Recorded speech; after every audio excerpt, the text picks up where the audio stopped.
Iran, Gaza, ইউক্রেনে একটার পর একটা যুদ্ধের খবরের মধ্যেই হঠাৎ নতুন সিদ্ধান্ত নিয়েছেন মার্কিন প্রেসিডেন্ট ডোনাল্ড ট্রাম্প। বলছেন এবার আলোচনায় যুদ্ধ নয়, থাকছে ভিসা বন্ড। আলোচনা প্রেক্ষিতে প্রশ্ন উঠছে, যুক্তরাষ্ট্র ঘুরতে, চিকিৎসা করাতে কিংবা ব্যবসার কাজে যেতে চাইলে এখন কি বাংলাদেশিদের অতিরিক্ত লাখ লাখ টাকা জমা রাখতে হবে?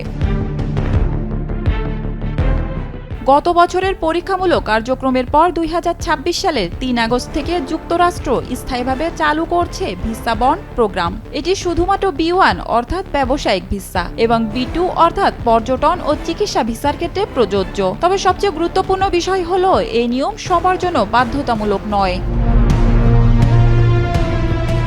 জানা যায়, মার্কিন কনসুলার কর্মকর্তা আবেদনকারীর তথ্য, ভ্রমণের ইতিহাস এবং ওভারস্টের ঝুঁকি বিবেচনা করে সিদ্ধান্ত নেবেন কার কাছ থেকে বন্ড নেওয়া হবে এবং কত টাকা নেওয়া হবে, এবং বন্ডের পরিমাণ হতে পারে ১০,০০০, ১৫,০০০ অথবা ২০,০০০ মার্কিন ডলার, বাংলাদেশি টাকায় যা প্রায় ১২ থেকে ২৪ লাখ টাকারও বেশি।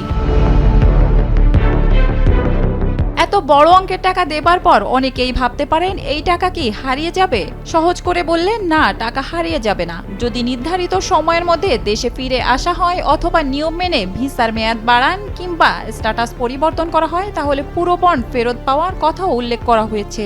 কিন্তু নিয়ম ভাঙলে অর্থাৎ ওভারস্টে করলে সেই টাকা বাজেয়াপ্ত হতে পারে।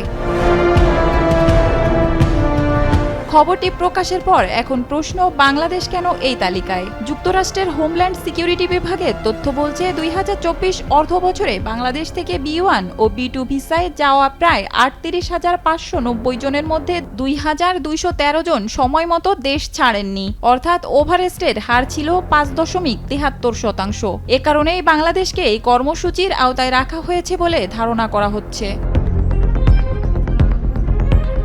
তবে আরেকটি বিষয়ও লক্ষণীয়, এই তালিকায় রয়েছে প্রায় ৫০টি দেশ। বাংলাদেশ, নেপাল ও ভুটান আছে, কিন্তু ভারত নেই। অনেকেই প্রশ্ন করছেন, এত জনবহুল ভারত কেন এই তালিকায় নেই?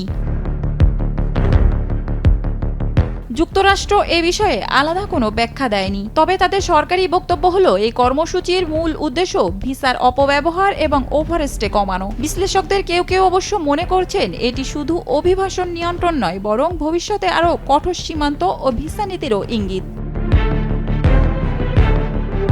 পাইলট কর্মসূচির অভিজ্ঞতায় যুক্তরাষ্ট্র দাবি করেছে, যাদের কাছ থেকে বন্ড নেওয়া হয়েছিল তাদের মধ্যে ওভারস্টের ঘটনা উল্লেখযোগ্যভাবে কমেছে। তাই এবার পরীক্ষামূলক নয়, নিয়মটি স্থায়ী করা হচ্ছে। তবে বর্তমানে কেউ যদি যুক্তরাষ্ট্রে যাওয়ার পরিকল্পনা করে থাকে, তাহলে ধরে নেওয়ার সুযোগ নেই যে তাকেও $২০,০০০ জমা দিতে হবে, কারণ সেক্ষেত্রে সিদ্ধান্ত হবে প্রতিটি আবেদন আলাদাভাবে যাচাই করার পর, অর্থাৎ সবার জন্য একই নিয়ম নয়। তবে বাংলাদেশের মতো দেশগুলোর আবেদনকারীদের ক্ষেত্রে এখন থেকে যাচাই হবে আরও কঠোর।